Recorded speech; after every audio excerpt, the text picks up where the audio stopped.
New York City. Inside this concrete jungle, there is endless potential.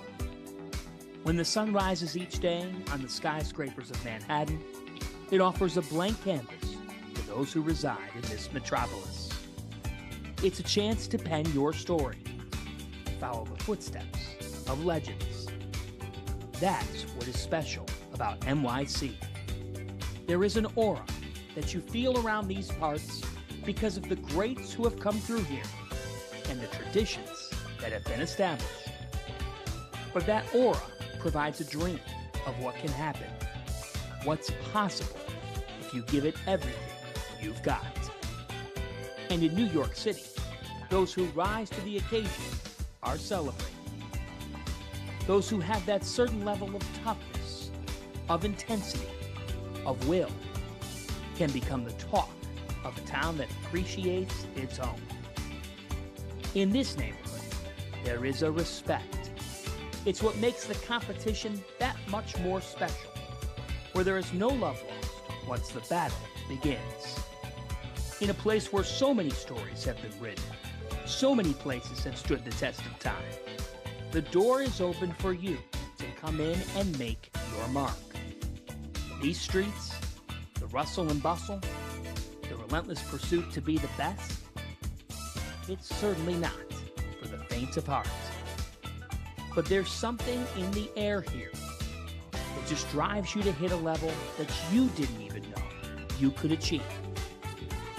This week, dreams will be realized inside the greatest arena on the planet. Everyone has a hope and a vision for what can be, but only one can be fulfilled. And there's no greater emotion of satisfaction than when you can shine under these lights. Everybody's got a shot. The unpredictable will happen. An unmatched passion will be the common thread. That's what New York City brings out of everyone who steps inside it. Who will earn the title of champion? Who will climb that ladder to meet the nylon? Welcome to Madison Square Garden. This is the 2023 Big East Tournament.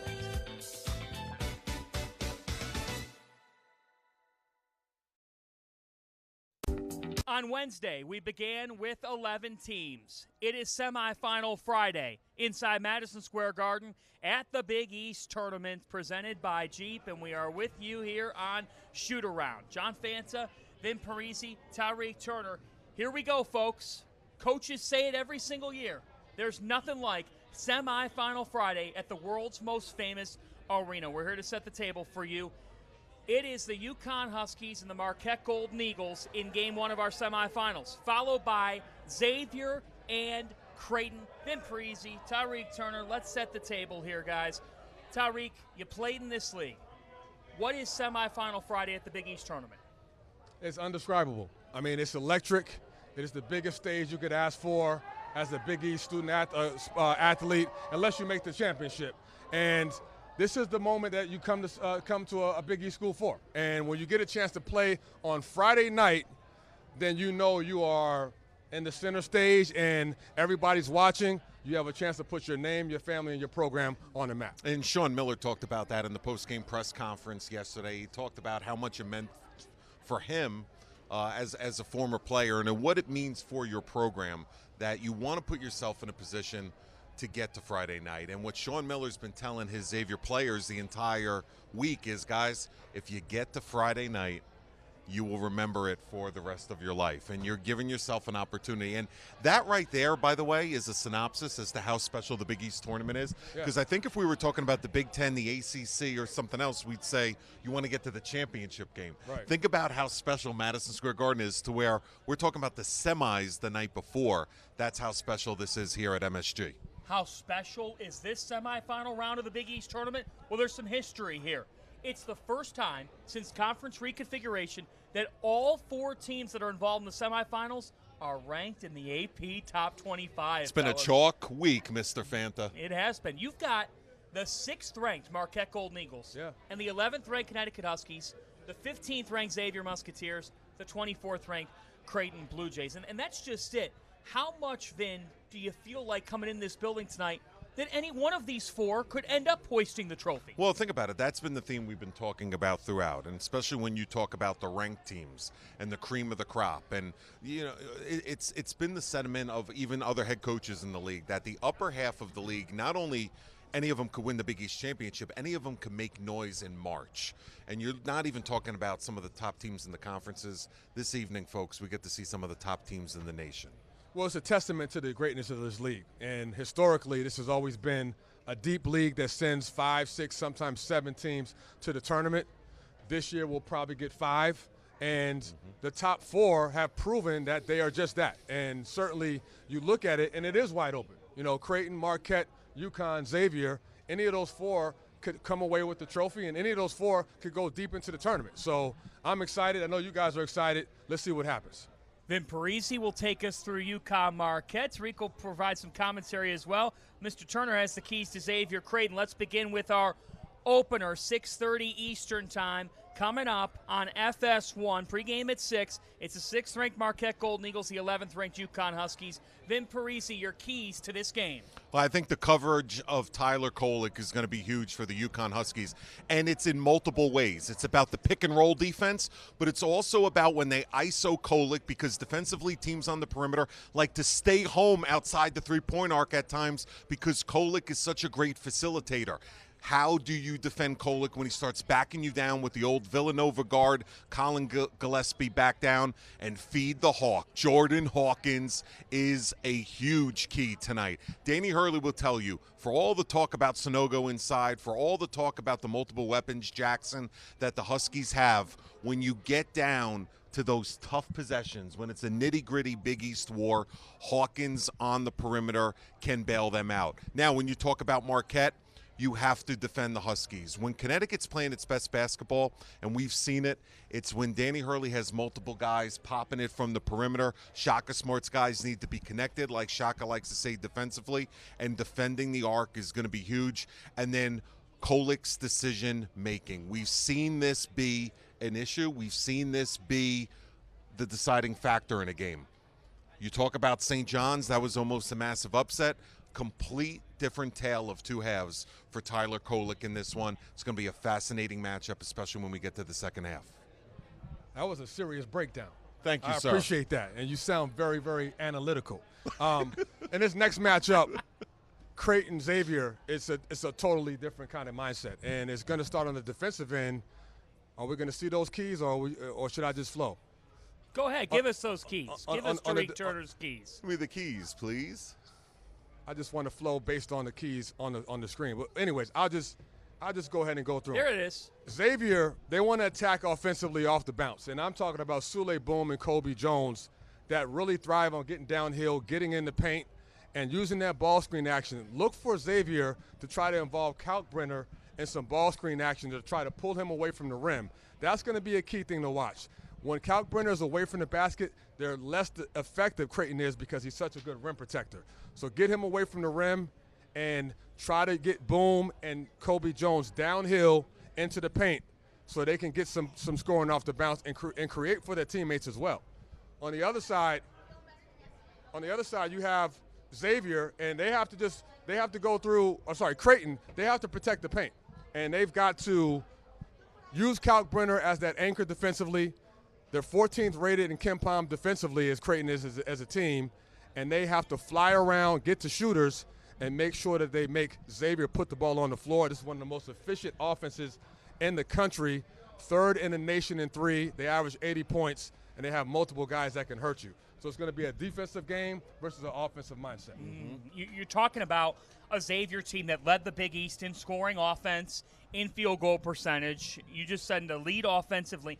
Creighton, it's ironic. We typically talk about offense and shot making for them.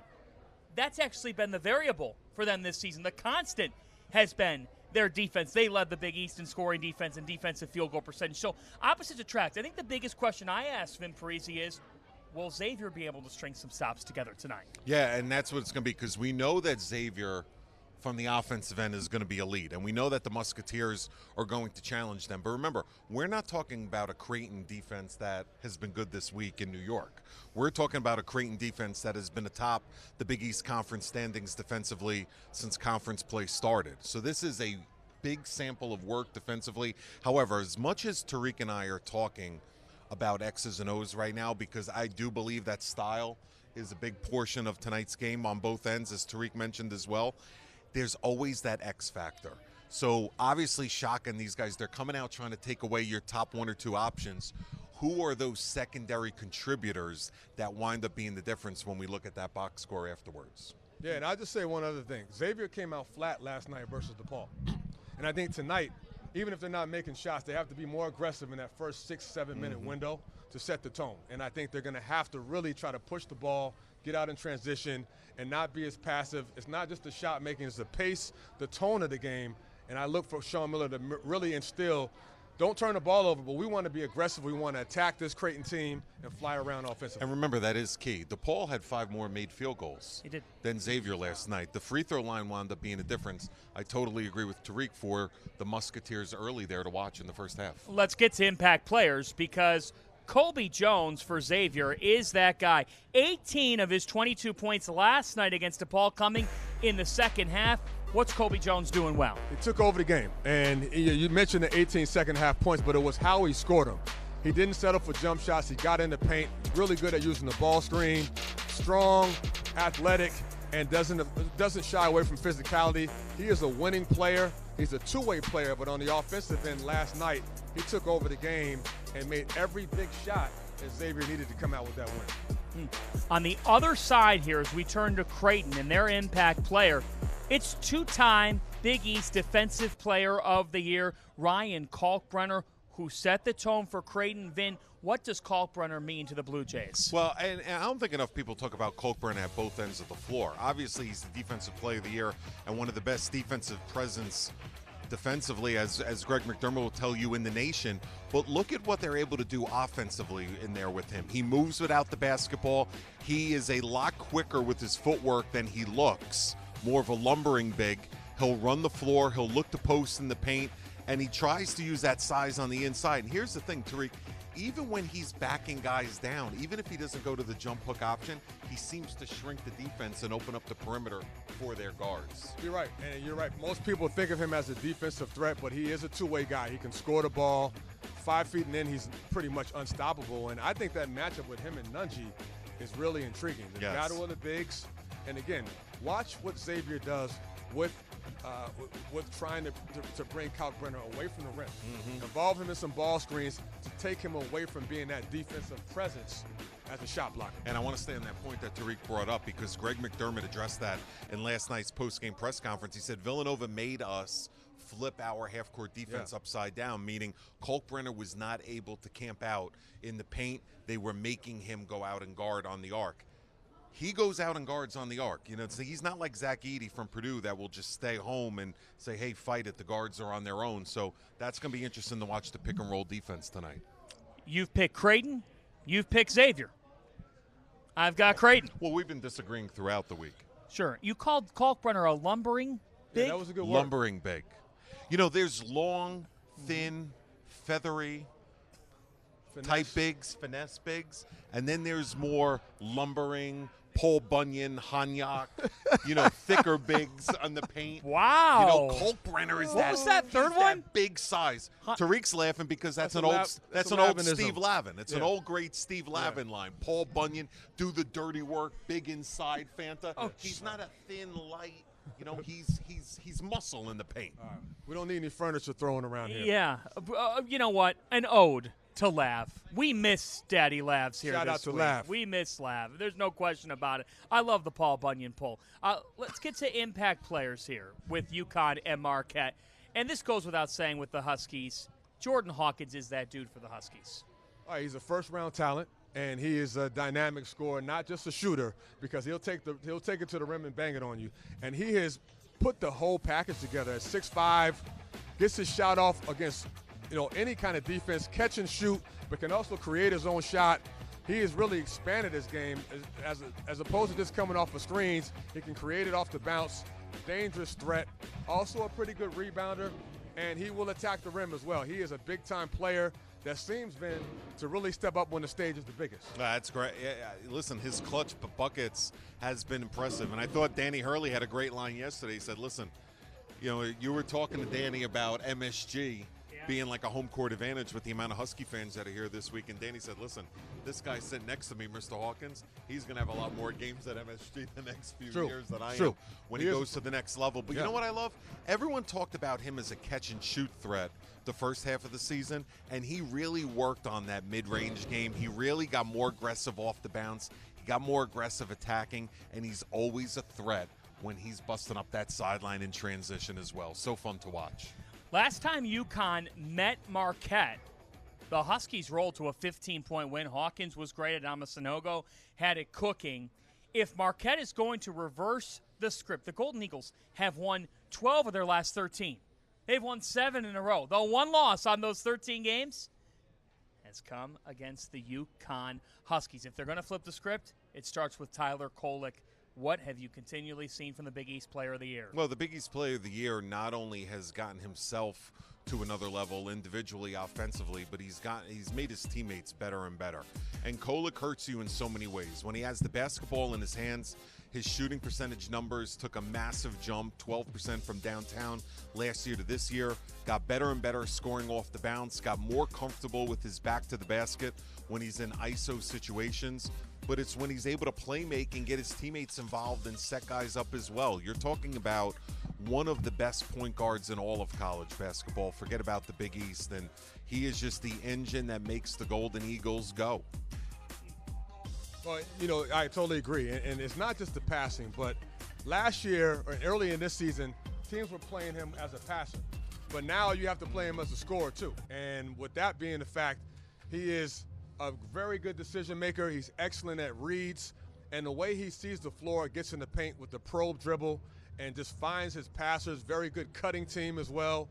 And then he'll make shots. He's got the runner off of either foot. He can make the three. He's a knockdown foul shooter. He's just pretty much everything you ask for in a point guard, and he's really what gets them going in the transition. You've got a Marquette team that's won 12 in their last 13. You've got a UConn team that's won 9 of their last 10. Something's got to give in New York City tonight. You are in full mode right now. I feel like you're about to go out and hit up the layup lines. Yeah, I'd like to. As a lumbering big. Can you tap the glass when you shoot a layup? Yes. Or the foam? 100% I can tap the glass. glass. Tap the glass with the pole that measures if it's 10 feet? Oh, you meant... I'm talking about the glass. Oh, okay. By the way, on the layup. What are they doing back here? Are they rolling out a keg? Yeah, there's a lot of noise cooking back here. But it's semi-final Friday, baby. That's right.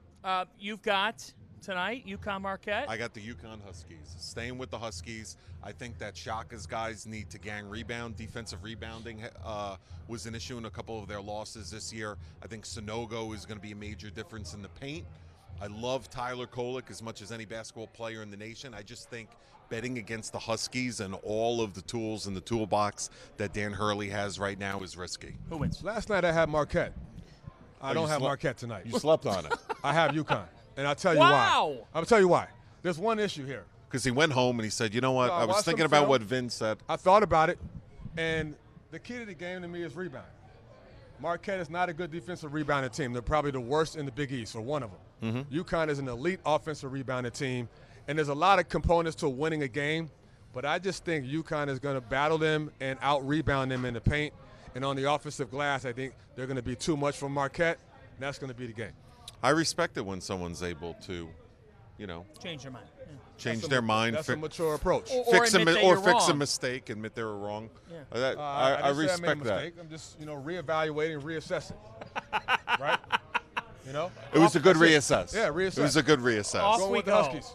Off we go. Hey, before we leave, some breaking news in the Big East over the last 3 hours. St. John's parting ways with head coach Mike Anderson after 4 seasons. Anderson unable to get the Red Storm to the NCAA tournament after 4 years. The Johnnies are making a change. Your reaction to this news? Well, it's a tough news. I mean, I'm a Johnny. I'm an alum. People know that. You guys know that. He's a good man. Respect him and his family, but it didn't work. And they underachieved this year. Had a lot of talent on the team, and they just did not get the job done. Started out great, 11-1, but just too many stumbles, particularly in close games. And it is going to be a change in the leadership of the program, and we'll see what happens next. Well, first and foremost, Mike Anderson is a phenomenal human being. Like Tariq said, one of the true gentlemen in the game of college hoops.